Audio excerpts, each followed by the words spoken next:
আমি এই সরকারের আমার সরকারের বিরুদ্ধে কিছু অভিযোগ করতে চাই বিদেশির কাছে, যদি আপনি আমাকে একটু অপশন দেন, আমি যদি অ্যাম্বাসাডারদের সাথে কথা বলতে পারি কিংবা বিদেশে যেয়ে যদি বড় বড় মন্ত্রী মিনিস্টারের সাথে কথা বলতে পারি, আমি কিছু অভিযোগ দিব যে এই 13-14-তে এই সরকার, আমার অত্যন্ত সুযোগ্য স্বরাষ্ট্রমন্ত্রী, ভদ্রলোক, একদম সেফ, একদম নিছক ভদ্রলোক মানুষ, হ্যাঁ, সেই ভদ্রলোকের কাছে আমি প্রশ্ন রাখতে চাই। আমি মাননীয় প্রধানমন্ত্রী, জাতির পিতার কন্যার কাছে প্রশ্ন রাখতে চাই। আপনি চা খাওয়ার দাওয়াত দিচ্ছেন, এটা দাওয়াত দিচ্ছেন, আমি যদি প্রশ্ন করি, আমার চোখের সামনে যখন নারায়ণগঞ্জে একটা পরিবার আগুন দিয়ে বাসে পুড়িয়ে মেরে ফেলা হলো, আমার চোখের সামনে নারায়ণগঞ্জের যাত্রাবাড়িতে বাসে শুয়েছিল ড্রাইভার আর কন্ট্রাক্টর, তাকে আগুন দিয়ে পুড়িয়ে মারা হলো, ওস্তাদকে মাথা দিয়ে যে কন্ট্রাক্টর পুড়িয়ে মেরে 85 জন মানুষকে পুড়িয়ে ছাই করে দেওয়া হলো, এটার নাম রাজনীতি? আর তাদের বিচার হলো না কেন? যারা আগুন সন্ত্রাস করলো এই দেশে, যারা পুলিশকে পুড়িয়ে মারলো, সাংবাদিককে পুড়িয়ে মারলো, জজ করে বোম মারলো এবং বিভিন্ন স্কুল সেন্টার উড়িয়ে দিল, আমি এই সরকারের কাছে প্রশ্ন রাখতে চাই, এই সরকার ন্যায় বিচার কেন করছে না? আমি একটু মানে প্রথমত কারা আগুন দিয়েছে সেই বিষয়টি আসলে পুলিশ তার চার্জশিট বা তার যে প্রতিবেদন সেই প্রতিবেদনে দাখিল করতে পেরেছে কিনা আমি জানি না, কিন্তু অজ্ঞাতনামা যাদের বিরুদ্ধে মামলা দেওয়া হয়েছে বা যাদের বিরুদ্ধে মামলা দেওয়া হয়েছে তারা বেশিরভাগই বিএনপির নেতা বা কর্মী, এবং তাদের মধ্যে থেকে বিএনপির অনেক নেতা কর্মী আছেন যাদের হাতে একটি বোমা নিয়ে তারা বোমা মারছেন, সেটি ভাবনাটাও একটু মানে কষ্টকল্পনা। শামীম ভাই, এর জন্য তার আপনি সরকারকে মানে কি বলবেন আমি জানি না, মানে আমি তো বলি নাই যে আমি বলছি না যে আমি বিএনপি ফারুক ভাইয়ের কথা, জি, আমি কিন্তু বলেছি যারা নিহত হয়েছে তাদের পক্ষ থেকে, আমি কিন্তু বলেছি যারা আগুন জ্বালিয়েছে তাদের বিপক্ষে, আমি বলি নাই যে মিস্টার অমুক আগুন জ্বালিয়েছে। আপনি আমার মনের কষ্ট বুঝবেন, আমার 20 জন লোক মারা গেছে, আমার এই পা পঙ্গু হয়ে গেছে, আমি চেয়ারে বসে নামাজ পড়তে হয়, আমার পাটা উড়ে গেছিল, ঠিক আছে, সেইখানে আমার সরকারের ক্ষমতার সময় না যে চার্জশিট দেওয়া হয়েছে, সেই চার্জশিটে আমি যে সাক্ষ্য দিয়েছি, সিআইডির যে অ্যাডিশনাল এসপি সে আমার সাক্ষী বদলি দিয়েছে। আপনি নিজেও লয়ার ছাত্র, আমিও লয়ার ছাত্র, আমি বলেছি this is not my witness. না সেটা ঠিক আছে, আমি যেটি বলতে চাইছি যে বর্তমান সময়ের বর্তমান অবস্থায় আপনি বলছেন যে আন্তর্জাতিক সম্প্রদায়ের কাছে এটি বলা কোনো অন্যায় না, এইটাই কি আমি কনক্লুশন নিব? কারণ সরকারের তথ্যমন্ত্রী, প্রধানমন্ত্রী তারা সবাই বলছেন যে এটি ধর্ণা দেওয়া। আপনার পায়ের তলে যদি মাটি না থাকে, আপনি যদি বুঝেন যে 13-14 লাগাতার হরতাল, মানুষ মারা, খুন, নিরীহ পশু, বোবা প্রাণী, গরু পুড়িয়ে মারার কারণে জনগণের বিচ্ছিন্ন হয়ে গেছেন, you have to go to the outside of the country. Shamim ভাই, পায়ের তলে মাটি বলতে যদি আমি এটা বুঝি, কয়েকদিন আগে কিন্তু নারায়ণগঞ্জে এরকম একটা ঘটনা ঘটেছে, প্রথম আলোতে 3 কলাম 4 কলাম ছবি ছাপা হয়েছে যে সই করে গুলি করে মানুষ মারা হচ্ছে ডিবির পোশাক পরে একটি আন্দোলনের ক্ষেত্রে। আপনার মনে থাকবে নারায়ণগঞ্জের একটি ছেলে, তার নাম শাওন, যাকে পরে বলা হয়েছিল যে সে জনাব শামীম ওসমান, আমাদের প্রশ্ন ছিল যে আপনার গত 4 বা 5 বছরে এরকম কোনো বিষয়ে আর মনে হয়েছে কিনা বাংলাদেশে এই গুম খুনের বিষয়ে কোনো আর প্রশ্ন তোলা যেতে পারে? জনাব শামীম ওসমান, আপনার নিশ্চয়ই মনে আসে একরামুল বলে চট্টগ্রামের একজন কাউন্সিলর, তার মেয়ে যখন বলছিল বাবা তুমি কান্না করছো যে, এবং তারপরে যখন তাকে গুলি করে হত্যা শব্দ আমরা শুনলাম, সেই সময়ের মধ্যে কিন্তু আমরা অনেকেই বলছিলাম যে এইখানেই এটি শেষ হওয়া উচিত, কিন্তু এটি আসলে শেষ হয় নাই। জনাব শামীম ওসমান। জি, আমি আপনার সাথে 100% একমত। আমি কোনো অবস্থাতে একজন মানুষ হিসাবে, পৃথিবীর 800 কোটি মানুষও যদি চায় একজন মৃত মানুষকে জাগিয়ে তুলবে, তা তো জাগিয়ে তুলতে পারবে না, তাই না? তো একজন মানুষকে আমি গুম করে দিব, খুন করে দিব, এই বিষয়টাকে আমি একজন মানুষ হিসাবে, আমি যদি মৃত্যু হয়ে যায় আমি কোনোদিন এটাকে সাপোর্ট করব না। এবং অতীতে কে কি করেছে সেই জন্য আমাকে একই পথে চলতে হবে, আমি সেটাকেও মনে করি না। আমি আমাদের সজীবদের জয় একটা ফেসবুকে, এই যে আমেরিকা গত 2 দিন আগে একটা স্ট্যাটাস দিয়েছেন, 3-4 দিন আগে, বিএনপি জামাতের সরকারের 100 দিনের সন্ত্রাসী কার্যকলাপে নিহতের সংখ্যা ছিল 100 দিন, মাত্র 100, এবং যা দিয়েছেন উনি সব কয়টা হলো মিডিয়ার থেকে নেওয়া। আমার হাতে কাগজগুলি আছে এবং এগুলি সব মিডিয়ার থেকে দেওয়া। এবং উনি ওইখানে বলেছেন 100 দিনে নিহতের সংখ্যা ছিল 1200, ধর্ষণের ঘটনা গড়ে প্রতিদিন 4টি, খুনের সংখ্যা গড়ে প্রতিদিন 6 জন। থানার ওসিও নিজের জান বাঁচাতে জিডি করেছিলেন। হ্যাঁ, এখন আমি এই কথা দিয়ে এটা প্রমাণ করতে চাই না যে ওনারা করেছেন দেখে আমাকে করতে হবে, এটা আমি বলতে চাই না। অফকোর্স ইলিয়াস আহমেদ চৌধুরীকে আমি চাই রাষ্ট্রের দায়িত্ব, কিন্তু সাহেব বিএনপির কথা এখানে না থাক, আপনি আমাকে বলেন তো যে গত 20 বছরের মধ্যে এরকম কখনো হয়েছে যে আন্তর্জাতিকভাবে বাংলাদেশের যারা বাহিনী আছে তাদেরকে এই গুম খুন তারপরে হচ্ছে বিচার বহির্ভূত হত্যাকাণ্ড তাদের জন্য আসলে স্যাংশন দেওয়া হয়েছে, প্রশ্ন তুলেছে, এরকম 20 বছরের মধ্যে এরকম ঘটনা কখনো ঘটেছে নাকি আন্তর্জাতিক সম্প্রদায়? এইটার উত্তর কিন্তু আমাদের সাবেক আইজিপি সাহেব, আপনি যে প্রশ্ন করেছেন ডক্টর বেনজির আহমেদ, উনি কিন্তু খুব আমেরিকাতে বসেই এই প্রশ্ন উত্তর দিয়েছেন এবং উনি 3টা লবিস্ট ফার্মের নামও বলেছেন, এবং এই লবিস্ট ফার্মের মাধ্যমে কিভাবে এই তথ্য বিকৃত করা হয়েছে সেই কথাটাও কিন্তু উনি বলেছেন। এখন দেখেন, এইখানে কথা বললে তো অনেক কিছু বলা যায়, আন্তর্জাতিক মাধ্যম যা বলবে তা বেদবাক্য, আর আপনি আমি যা বলবো তা অসত্য। কিন্তু সাহেব আপনি আমি যা বলবো তা অসত্য বা বেদবাক্য না হলেও মানে আমাদের কি খালি সরকারের কথাই বিশ্বাস করতে হবে? আমরা বিএনপির কথা বিশ্বাস করতে পারবো না, কোনো মানবাধিকার সংস্থার কথা বিশ্বাস করবো না, বিদেশের কথা বিশ্বাস করবো না, আমাদের খালি সরকারের কথাই বিশ্বাস করতে হবে? আমরা যেটা চোখে দেখবো এবং যেটা বুঝবো সত্য, আমরা সেটাকেই বিশ্বাস করবো এবং সেটাকে বিশ্বাস করা উচিত। আমি আপনাকে একটা জিনিস স্পেসিফিক্যালি বলতে চাই খুব পরিষ্কার ভাবে, আমি একজন হিউম্যান বিং হিসাবে আমি কোনো ধরনের হত্যাকাণ্ডকে আমি সমর্থন করি না এবং করা উচিত, তাহলে আমি মানুষ হিসেবেই গণ্য হব না। এখানে একটা লিস্ট আছে আমার কাছে, বিশাল লিস্ট। আমাদের IB Rahman, S M Kibria, Asadullah master, Momtaz ভাই, গোপাল কৃষ্ণ মুহুরী, অধ্যাপক হুমায়ুন আজাদ, অধ্যাপক ইউনুস, এরকম দেশ বরেণ্য ব্যক্তিদের নামের লিস্ট আছে আমার কাছে এখানে প্রচুর, যেগুলি এবং ইভেনচুয়ালি ফারুক ভাইদের সময় ব্রিটিশ হাই কমিশনার যখন শাহজালাল বাবার মাজারে গেছিলেন, ওনার উপরে বম ব্লাস্ট হয়েছিল, ওখানে কিন্তু মানুষ মারা গেছিল।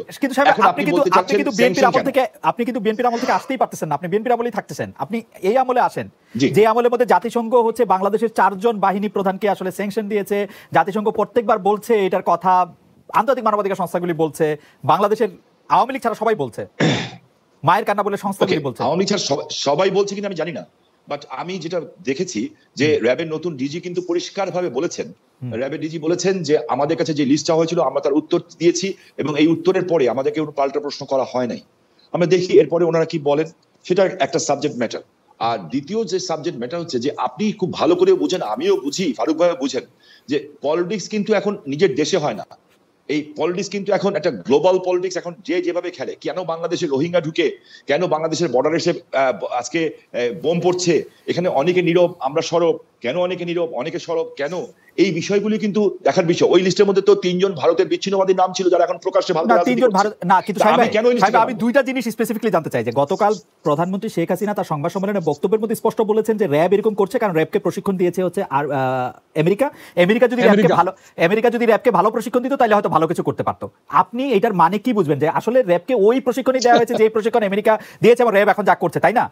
আর দ্বিতীয় কথা হচ্ছে যে না সাহেব আপনি বলেন যে মানে র্যাবকে তো প্রধানমন্ত্রী স্বীকার করছেন যে র্যাব যেমন প্রশিক্ষণ দেওয়া হচ্ছে। প্রধানমন্ত্রী এখন দেখেন, আপনি যদি কথার একটা পার্ট ধরেন তাহলে কথার মানে এটা হয়, উনি মাননীয় প্রধানমন্ত্রী জাতির পিতার কন্যা, উনি এটা বলেন নাই, উনি কথাটা এইভাবে বলেন নাই, উনি বলেছেন যে RAB is trained by USA, এই কথাটা উনি বলেছেন। এবং তার সাথে সাথে উনি আরেকটা কথা বলেছেন যে ইউএসএ কি এখন চায় না যে র্যাব সন্ত্রাস দমন করুক, কারণ এই র্যাব সন্ত্রাস দমনে এবং প্রধানমন্ত্রী বলেছেন যে র্যাবকে যদি অন্যরকম ট্রেনিং দিত তাহলে অন্যরকম হতো, এরকম একটা লাইন। আমি কিন্তু খালেদ মহিউদ্দিন, আমি এই ব্যাপারে একটা উত্তর দিতে চাই, প্রশ্ন করতে চাই। জি দিবেন সাহেব, শেষ করুন শেষ করুন প্লিজ। আমি একটা কথা বলতে চাই যে দেখেন, আমি কিন্তু র্যাব যখন গঠন হয়েছে, ইটস ট্রু যে এরা অনেক ভালো কাজ করেছে, এদের দ্বারা অনেক সব শ্রেণী পেশার মানুষের মধ্যে ভালো খারাপ আছে। যেমন আমাদের নারায়ণগঞ্জের নজরুল ইসলাম সুইট একটা ছেলে জেলখানায় ছিল, কালো পতাকা দেখিয়েছিল তৎকালীন প্রধানমন্ত্রী বেগম ম্যাডাম খালেদা জিয়াকে, এই অপরাধে জেলখানা নিয়েছে, জেলখানায় ডান্ডা বেরিয়ে পড়া অবস্থায় তাকে জেলখানা থেকে বেরিয়ে নিয়ে গেছিল, ও সহ সেলিম সহ 4 জনকে গুলি করে হত্যা করা হয়েছে। আমি এই স্যাংশনটা এসছে কিনা, সংসদে যখন অধিবেশন হবে ততক্ষণ পর্যন্ত এই স্যাংশন থাকবে কিনা সেটা একটা দেখার বিষয় আছে। আর যদি থেকে থাকে অবভিয়াসলি আমরা জানার চেষ্টা করব। তার আগে যেটা বলতে চাবো খালেদ ভাই, আমি কিন্তু খুব ইমোশনালি বলেছি, কারণ আই ডোন্ট নো, কালকে আমি ফারুক ভাই আমার বড় ভাই, উনি আল্লাহ ওনাকে দীর্ঘায়ু দান করুক, আমি ভেবেছিলাম উনি আমার কথাতে বিশালভাবে সাপোর্ট করবেন একজন মুক্তিযোদ্ধা হিসাবে। যে আমার যে প্রশ্ন ছিল, ঠিক আছে আমাদের কিছু লোক ভুল করেছে, মানুষ মেরেছে, তারা জেলে আছে, কিন্তু আমাদের যারা জীবন দিল পৃথিবীর শান্তির জন্য, স্যাংশন দিয়েছো, ওয়েলকাম। আমরা ভুল করে থাকলে আমরা শাস্তি পাবো,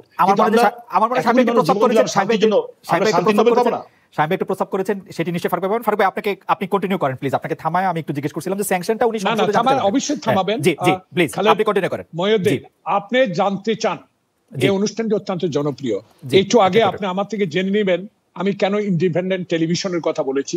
এটা আন্তরিকের সাথে বলেছি, যে এইভাবে আপনি প্রশ্ন দুজনকে করা শুরু করছেন, আমি মনে করেছি যে আপনি ইন্ডিপেন্ডেন্ট টেলিভিশনে আছেন। যাক, সে বিষয়ে আমরা আপনার মনে কষ্ট নেবেন না, এটা অন্য দিকে নেবেন না। আমার প্রশ্ন ছিল যেটা, জি খালেদ মহিউদ্দিন, অনুষ্ঠানটা হলো খালেদ মহিউদ্দিন জানতে চায়, আপনি জানার বিষয় অনেক প্রশ্ন আজকে করেছেন, আমিও আপনার কাছে জানার বিষয় আছে। একটা গণতান্ত্রিক দেশে আপনি বসবাস করছেন, সাংবাদিকতা করছেন, আমি আপনার কাছে জানতে চাই বাংলাদেশের সমসাময়িক বিষয় নিয়ে মন্ত্রী মিনিস্টাররা আপনার মাধ্যমে শামীম ওসমানকে বলবো যে আপনার মন্ত্রী মহোদয়রা, আপনার সম্প্রচার মন্ত্রী, আপনার দলীয় সাধারণ সম্পাদক, সেতু মন্ত্রী মহোদয় সহ যেই কথাগুলো তারা বলে বিএনপি বিদেশিদের কাছে ধর্ণা দিয়েছে, অভিযোগ করেছে। বিএনপি বিদেশিদের কাছে অভিযোগ দিলে আমাদেরকে কিছু করতে পারবে না। কিন্তু আমার প্রশ্ন যে আমরা অভিযোগ না, বাংলাদেশের সমসাময়িক বিষয় যা ঘটছে সেই কথাগুলো বিদেশির কাছে চিঠি আকারে আমরা পৌঁছে দিচ্ছি।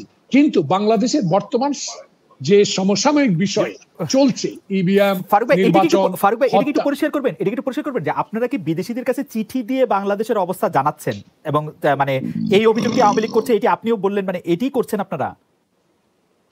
আরে খালেদ মহিউদ্দিন ভাই, আমরা তো অ্যাম্বাসেডররা যখন আমন্ত্রণ করেন বা সৌজন্য সাক্ষাৎ করেন তখন সমসাময়িক বিষয় নিয়ে যে কথাগুলো হয় সেই কথাগুলো তো বলতে হয়, সেটা লিখিত হোক বা মুখে বলুক, কথাগুলো তো বলা হচ্ছে। কিন্তু আমরা তো অসত্য মিথ্যা কোনো তথ্য আমরা বিদেশিদের কাছে তুলে ধরি নাই। বাংলাদেশে যা ঘটছে, বাংলাদেশে যা হচ্ছে, বাংলাদেশে যে অসাংবিধানিক কাজগুলো হচ্ছে, বাংলাদেশে যে বিএনপি কে গণতান্ত্রিক অধিকার থেকে বঞ্চিত হচ্ছে, মিটিং এর অনুমতি সকালে দিয়ে বিকালে লাঠি পেটা করছে, মাননীয় প্রধানমন্ত্রী 4 আমন্ত্রণ জানানোর পরও মিটিং সমাবেশ করতে পারছি না, এই কথাগুলো বলা কি, অভিযোগ দেওয়া কি আমাদের অন্যায় হয়? আমি তো মনে করি একজন রাজনৈতিক কর্মী হিসাবে আমার অধিকার আছে এগুলো বলার একটি গণতান্ত্রিক দেশে। ফারুক ভাই, আমাদের প্রশ্ন হচ্ছে যে এই অভিযোগ দিয়ে মানে আপনি কি রকম প্রতিকার আশা করেন, মানে বিদেশিরা কি করবে? প্রতিকার একটাই, বিদেশিরা এখানে এসে ক্ষমতা আমাকে দিবে না।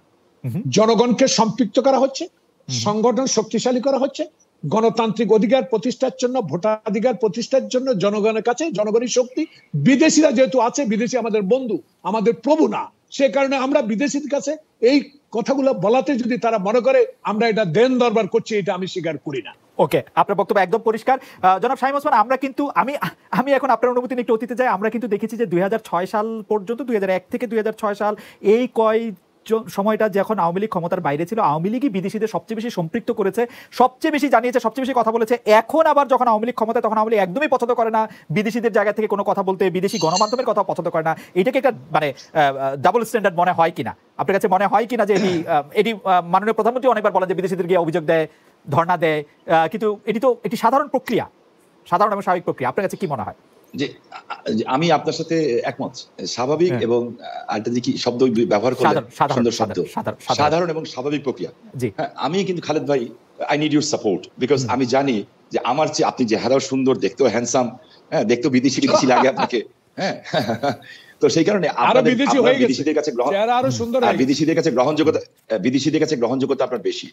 আমি এই আমার সরকারের বিরুদ্ধে কিছু অভিযোগ করতে চাই বিদেশিদের কাছে, যদি আপনি আমাকে একটু অপশন দেন, যদি অ্যাম্বাসাডারদের সাথে কথা বলতে পারি, কিংবা বিদেশে যেয়ে যদি বড় বড় মন্ত্রী মিনিস্টারের সাথে কথা বলতে পারি, আমি কিছু অভিযোগ দিব যে এই 13-14-তে এই সরকার, আমার অত্যন্ত সুযোগ্য স্বরাষ্ট্রমন্ত্রী, ভদ্রলোক, একদম সেফ, একদম নিছক ভদ্রলোক মানুষ, হ্যাঁ, সেই ভদ্রলোকের কাছে আমি প্রশ্ন রাখতে চাই। আমি মাননীয় প্রধানমন্ত্রী, জাতির পিতার কন্যার কাছে প্রশ্ন রাখতে চাই। আপনি চা খাওয়ার দাওয়াত দিচ্ছেন, এটা দাওয়াত দিচ্ছেন, আমি যদি প্রশ্ন করি, আমার চোখের সামনে যখন নারায়ণগঞ্জে একটা পরিবার আগুন দিয়ে বাসে পুড়িয়ে মেরে ফেলা হলো, আমার চোখের সামনে নারায়ণগঞ্জের যাত্রাবাড়িতে বাসে শুয়েছিল ড্রাইভার আর কন্ট্রাক্টর, তাকে আগুন দিয়ে পুড়িয়ে মারা হলো, ওস্তাদকে মাথা দিয়ে যে কন্ট্রাক্টর পুড়িয়ে মারলো, 85 জন মানুষকে পুড়িয়ে ছাই করে দেওয়া হলো, এটার নাম রাজনীতি? আর তাদের বিচার হলো না কেন?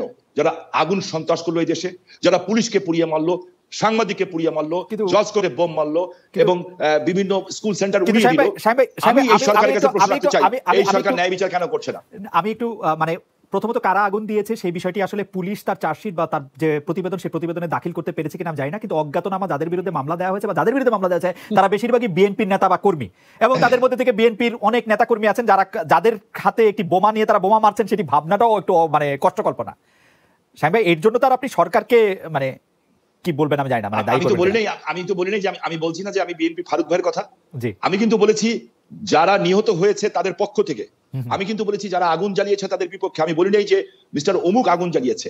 আপনি আমার মনের কষ্ট বুঝবেন, আমার 20 জন লোক মারা গেছে, আমার এই পা পঙ্গু হয়ে গেছে, আমি চেয়ারে বসে নামাজ পড়তে হয়, আমার পাটা উড়ে গেছিল, ঠিক আছে, সেইখানে আমার সরকারের ক্ষমতার সময় না যে চার্জশিট দেওয়া হয়েছে, সেই চার্জশিটে আমি যে সাক্ষ্য দিয়েছি, সিআইডির যে অ্যাডিশনাল এসপি, সে আমার সাক্ষী বদলি দিয়েছে। আপনি নিজেও লয়ার ছাত্র, আমিও লয়ার ছাত্র, আমি বলেছি this is not my witness. না, সেটা ঠিক আছে, আমি যেটি বলতে চাইছি যে বর্তমান সময়ের বর্তমান অবস্থায় আপনি বলছেন যে আন্তর্জাতিক সম্প্রদায়ের কাছে এটি বলা কোনো অন্যায় না, এইটাই কি আমি কনক্লুশন নিব? কারণ সরকারের তথ্যমন্ত্রী, প্রধানমন্ত্রী তারা সবাই বলছেন যে এটি ধর্ণা ভাই, দেওয়াটা আপনার পায়ের তলে যদি মাটি না থাকে, আপনি যদি বুঝেন যে 13-14 লাগাতার হরতাল, মানুষ মারা, খুন, নিরীহ পশু, বোবা প্রাণী, গরু পুড়িয়ে মারার কারণে আপনি জনগণের বিচ্ছিন্ন হয়ে গেছেন, তো you have to go to the outside of the country. সাহেব ভাই, পায়ের তলায় মাটি বলতে যদি আমি এটা বুঝি, কয়েকদিন আগে কিন্তু নারায়ণগঞ্জে এরকম একটা ঘটনা ঘটেছে, প্রথম আলোতে 3 কলাম 4 কলাম ছবি ছাপা হয়েছে যে সই করে গুলি করে মানুষ মারা হচ্ছে ডিবির পোশাক পরে একটি আন্দোলনের ক্ষেত্রে। আপনার মনে থাকবে নারায়ণগঞ্জের একটি ছেলে, তার নাম শাওন, যাকে পরে বলা হয়েছিল যে সে